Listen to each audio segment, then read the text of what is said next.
చిత్తూరు జిల్లా జీడి Nellore giant factory వద్ద మామిడి రైతు ఆత్మహత్యాయత్నం కలకలం రేపింది. బొమ్మవారిపల్లెకు చెందిన లోకేష్ నాయుడు ఒంటిపై డీజిల్ పోసుకోగా ఇతర రైతులు అడ్డుకున్నారు. 4 రోజులుగా ఫ్యాక్టరీ ఎదుట పడిగాపులు కాస్తున్న టోకెన్ ఇవ్వడం లేదని రైతులు ఆవేదన వ్యక్తం చేశారు. అధికార పార్టీ నేతల సిఫార్సుతో అడ్డదారిలో మామిడికాయలు దిగుమతి అవుతున్నాయని వారు మండిపడ్డారు. 4 రోజులుగా వర్షంలోనే ట్రాక్టర్లు చెట్ల కింద పడిగాపులు కాస్తున్నామని రైతులు వాపోయారు. సిఫార్సు ఉన్న ట్రాక్టర్లు జోరుగా లోనికి వెళ్తున్నాయని వారు ఆగ్రహం వ్యక్తం చేశారు.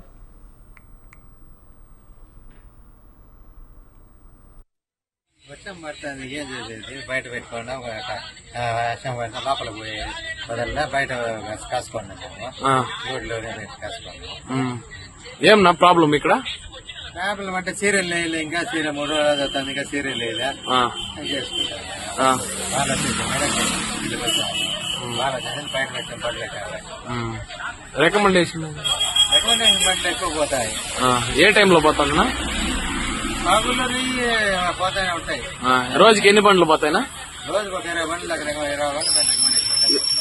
నాకు 5 ఎకరాల మామిడి తోట ఉంది. ఇక్కడ ఊళ్ళో ఉన్నాము. ఇక్కడ 3 రోజులకు కానీ 4 రోజులకు కానీ బండ్లు అన్లోడ్ కావట్లేదు. ఇక్కడ ఏ సదుపాయాలు లేవు. ఢిల్లీ తిప్పడం లేకుండా మేము రైతులు ఇబ్బందులు పడుతున్నాము. అదేవిధంగా రికమెండేషన్ బండ్లే ఎక్కువ వెళ్తున్నాయి. దాన్ని కొద్దిగా అరికట్టి వచ్చిన ప్రకారం సీరియల్ ప్రకారం బండ్లు తీసుకునే విధంగా ఉంటే బాగుంటుంది.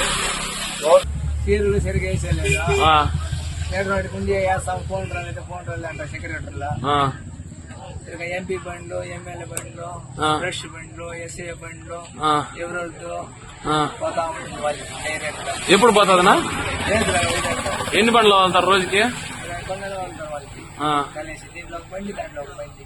వాళ్ళకి సీరియల్ అంతా ఏముండదన్నా? సీరియల్ అంతా ఏం వేసేలేవాళ్ళు అట్లా డైరెక్ట్ గా ఫోన్ లోనే డైరెక్ట్ పంపించేస్తారు. మీ బండి ఏమి వాసీలు